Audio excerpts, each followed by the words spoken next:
Blog Talk Radio. Welcome to Last First Date Radio, featuring interviews with experts in dating, relating, and mating in midlife. And now, here's your host, Sandy Weiner. Hello, everybody, and welcome to Last First Date Radio. We are one of the top-rated shows about attracting and sustaining healthy, happy relationships in midlife. And today I'm really excited to be speaking with love coach, interior designer, and author Katie Tai about Love by Design, 10 things you can do to manifest your man, and much more. We're going to be really getting into a juicy conversation in just a moment. And I really resonate with Katie's message because she really talks about what we can do to do a little mindset shifting, because I have seen so many women who come to me who have an attitude about life, about love, that is very limiting, and they don't even realize it. And so once you have that recognition that you're getting in the way of your own love life, of your own success, then you can do something about it, which is very empowering. And I think what we don't realize is that we have a lot of power to change our life and certainly to take charge of our life. Every week I bring you a tip about how to be a woman of value. And, of course, this applies to men and women. Today's tip, I coach only women, so when I say woman of value and you're a man listening, just change it to person of value.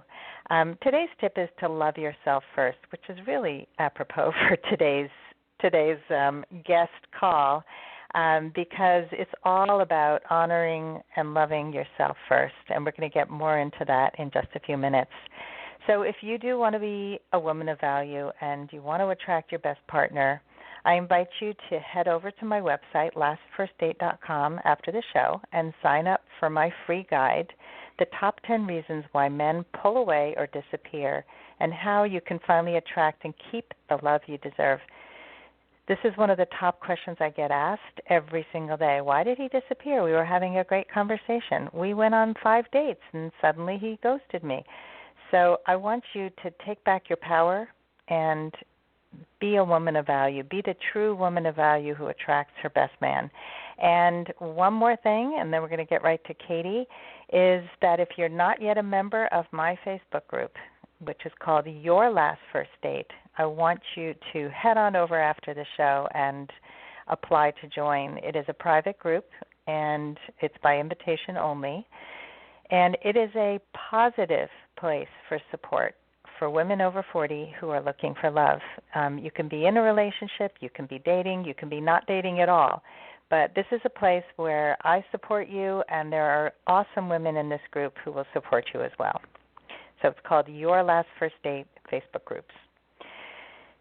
Okay, and now for our special guest, the moment you've been waiting for, Katie Tai. She is the host of Great Men Do Exist, Create a Space for Love, and the author of the #1 Amazon best-selling book, Love by Design, 10 Things You Can Do in Your Home Now to Manifest Your Man.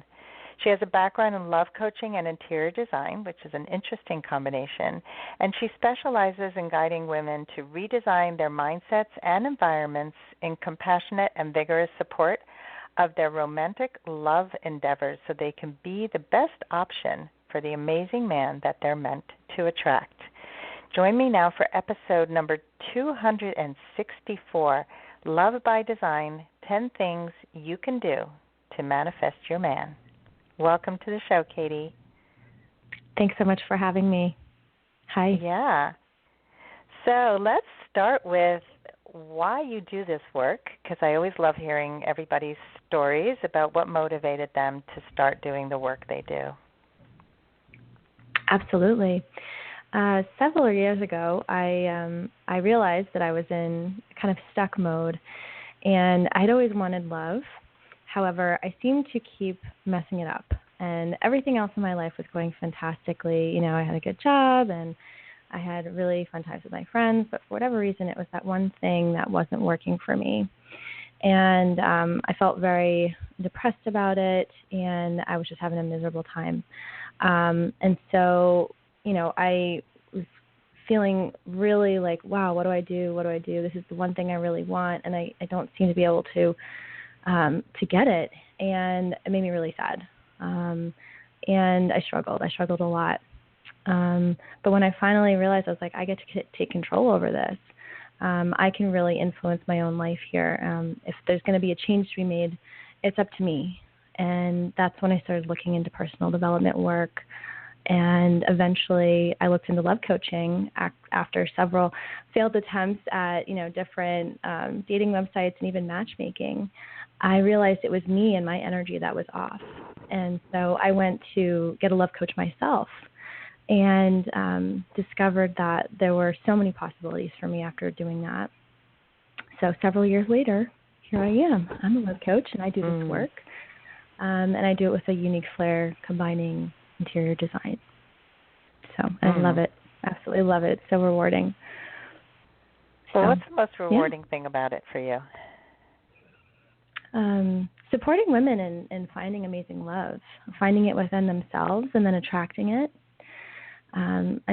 It's just such a beautiful thing to watch someone come into their own, someone who maybe felt stuck or confused, finally shining their amazing, brilliant light, and attract someone in that's equally as amazing. That's probably the most rewarding piece about it, is women really finding love. But it does really start within, and that's the key, right? You just need a manual. Yeah, a manual for man. It's really true, and I think so many people just think there's something really flawed within me. I'm just not destined. I mean, I read a post like that in my group today. It's just not in the cards for me. I'm giving up, and there's been a lot of that lately. And so how would you start with a woman who would say something like that? Gosh, it is absolutely for you.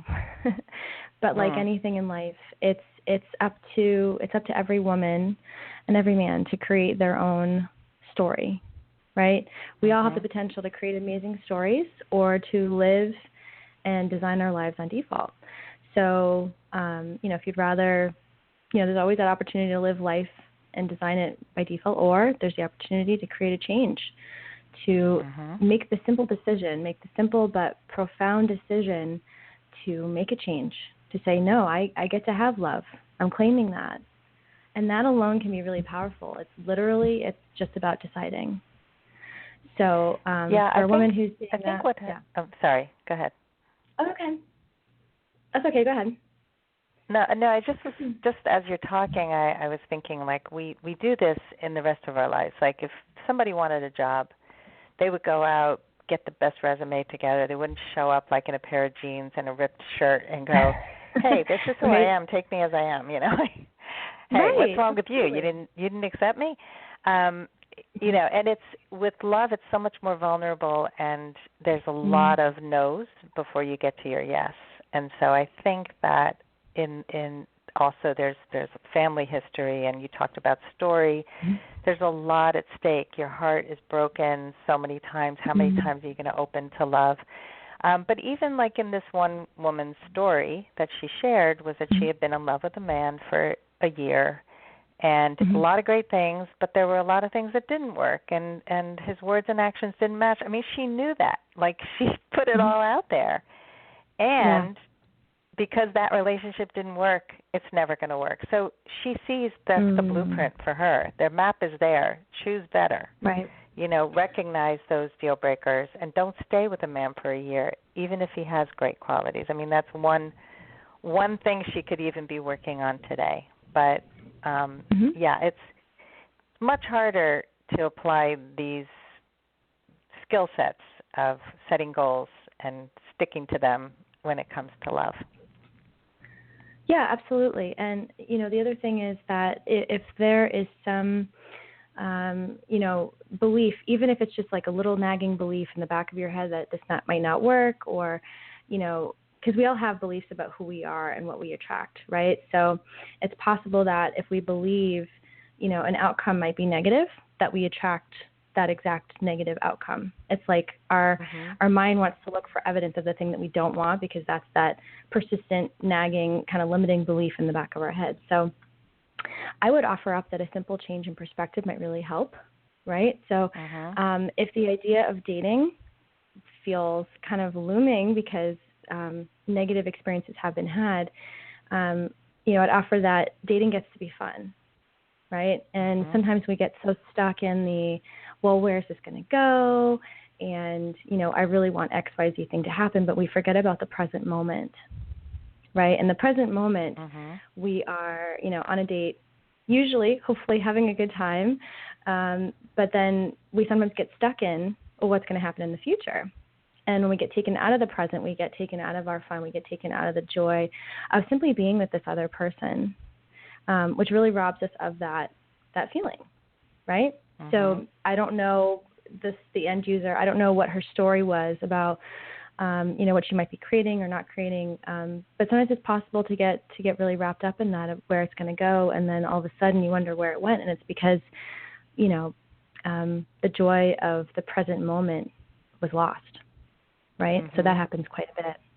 Absolutely. Yeah, just that being present, which is something so many people say, and it's so hard for most people to do, because we tend to, we go back in the past. Oh, this person is doing this because that's what my ex did, so that must be, he's a jerk, he's going to cheat on me. Or future-oriented, well, he's obviously not going to be my boyfriend, so I just wasted a night, and it's to look for the good, enjoy the present, see what you can find that's good. I agree, and I think that's true of everything in life. That's how the little magical moments happen, when you're looking for the good, right? It's like, ooh, something good just happened. Yeah, absolutely. Think about it. I mean, you create magic, right? It's hard to create magic when you're not fully in the moment, and that's what we all really want, right? We want romance, we want magic with the other person, but that's really challenging to create when we are not fully present in each moment. So, really true. Well, let's get to the topic of the 10 things that women can do to manifest love. I know you talk about things you can do in your home, so whether they're in your home or outside your home or wherever, I would love to hear what are your 10 things. Absolutely. So understanding that, any kind of interior design love practice should be accompanied with interior work on oneself, right? It's really important to design your home in such a way that supports you, but it really is just an environmental support. I always recommend that people seek the advice of a coach and or sometimes also a designer when doing any of this work, because it really is just to support what you have going on the inside of you. So to do that work first. But in any case, when it comes to your home, I mean, a lot of people, just like they date, they tend to sometimes leave their homes, the design kind of in a default mode, right? Where it's like, okay, well, this thing fits here in this closet, and this thing fits here, and this thing fits here. But, it's really interesting. When you walk into someone's home, usually right off the bat, you can tell what their priorities are, right? So if I'm a woman who prides myself on my love work and my self-care, all those elements that make me happy, make me joyous, make me feel loved, those are all within extremely easy access of any vantage point that I have in my house, right? Whereas, a lot of people think, well, that's not practical to leave out on my countertop, I'm going to put it away. But then we forget about those things that we don't see, right? So what's an example of something like that?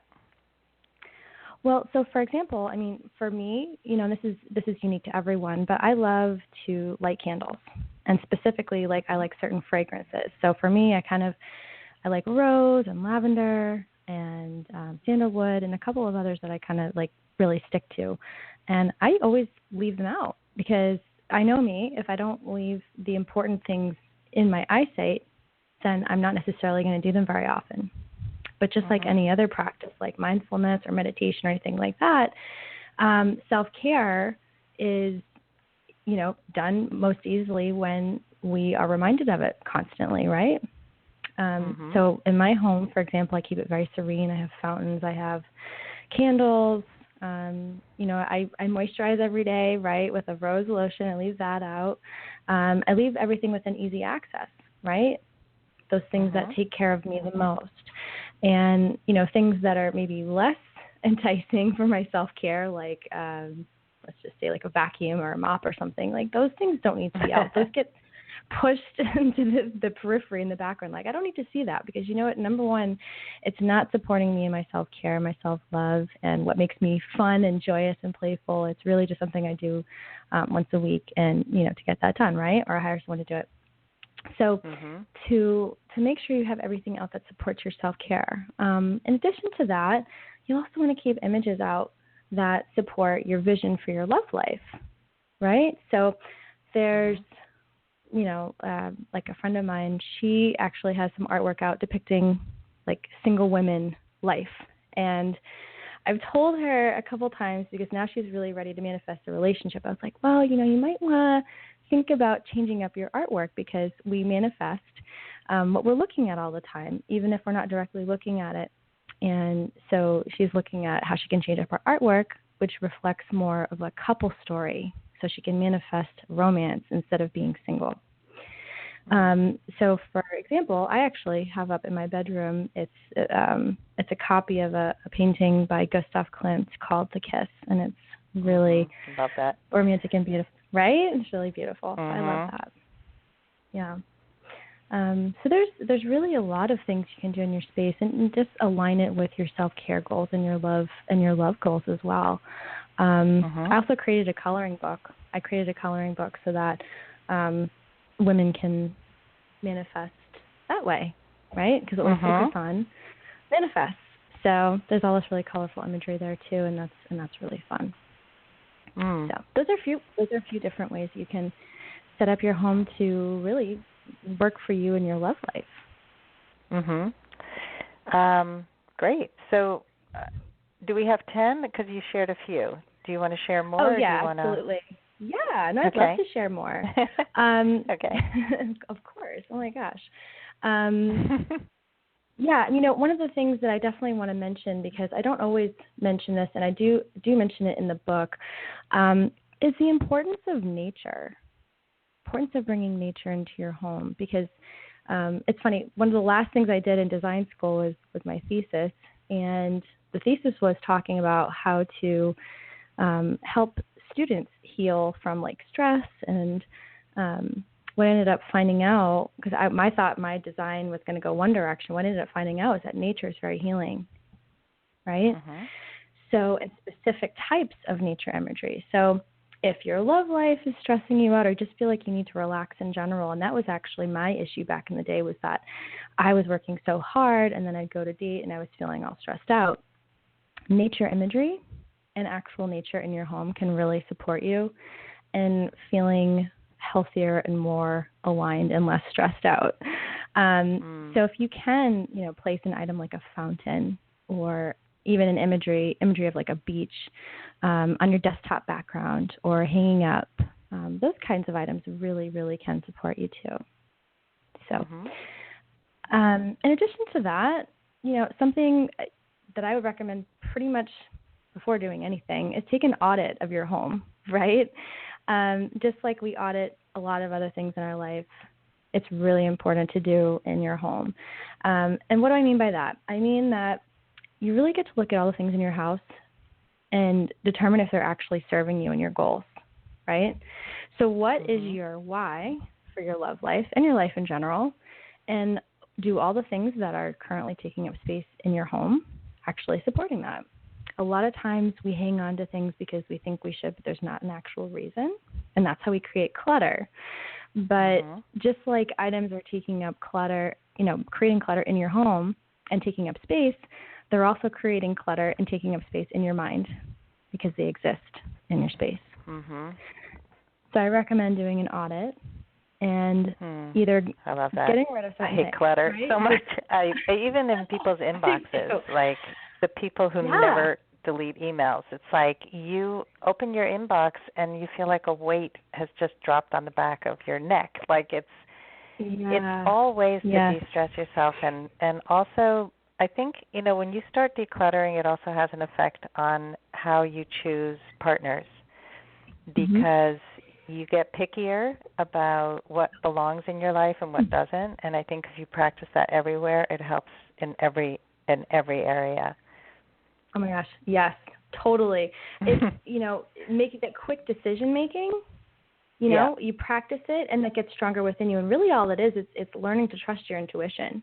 Because a lot of people will second guess.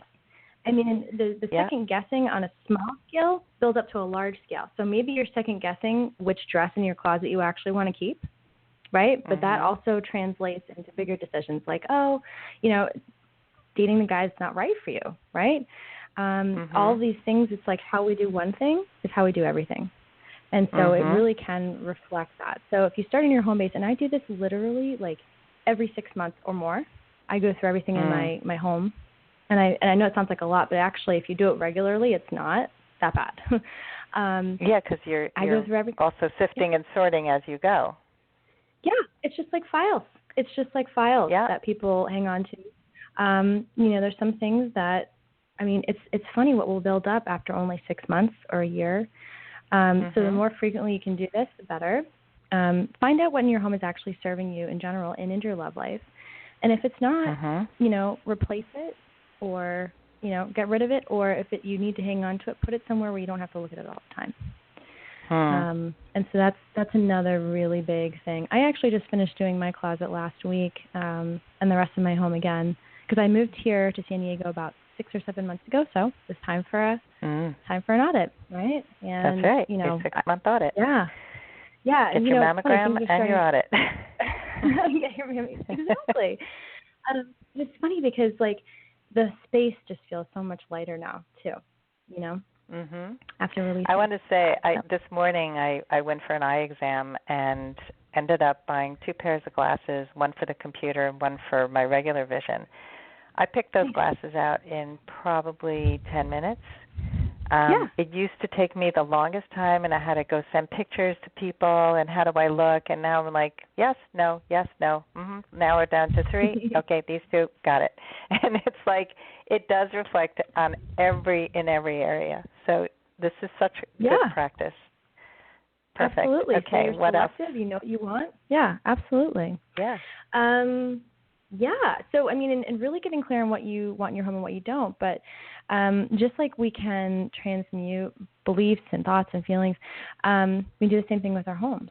So taking energy and shifting it, right? So where after we've done our audit and we've gotten rid of things that we don't want, we get to determine, what do we want? What do we want to add in this space? So for example, with my friend who's looking to manifest a relationship, she's getting rid of all of her single woman imagery. She gets to figure out, okay, what is my why? What do I want? And, design her home to reflect exactly that. Not where she's at right now, but where she wants to be. Because manifestation is living as if, right? So if she's still living in, this is my reality now, instead of this is what I want my reality to be and I'm claiming it, then she's going to keep getting more of the same. So it's important to really consider, where do you want to be, claim it, and place items like that in your home to reflect it. And before you know it, you start seeing changes. And literally, I used to do all these sketches, and of course I took those sketches and created a coloring book out of it, which I mentioned, right? So many of these things have actually manifested in real life. And some of these events and romantic events and whatnot, not just for me, but for the people who are also doing the coloring book, which is really neat to see that. Down to the literal, the color of your dress. It's really amazing what you focus on. Manifest. Yeah. So absolutely. Yeah. Great. Yep. So I'm trying to think. There's other. There's. Yeah, there are, but I'm like, my gosh, I'm just trying to think. So, nature, setting up your home for really great self-care, setting up your home to reflect your desires. There's so many things you can do. With design, the options are endless. So, you can do, this is actually a feng shui tip, but 2s of everything. So if you've got a nightstand, make sure you have 2 nightstands because you're making room for him, right? So he's got to have a nightstand and a lamp too, right? He's going to have space in your bed, right? Hopefully, where you sleep, there's room big enough for your guy. And also creating space in your closet. So, when you go to do this audit, make sure that there's room for him in your closet too. Literal room. You're making like energetic space for him. So all of that's really important. And definitely pairings of things. If you got a sculpture of something that's pretty generic, have two, or even, romantic sculptures of showing couples.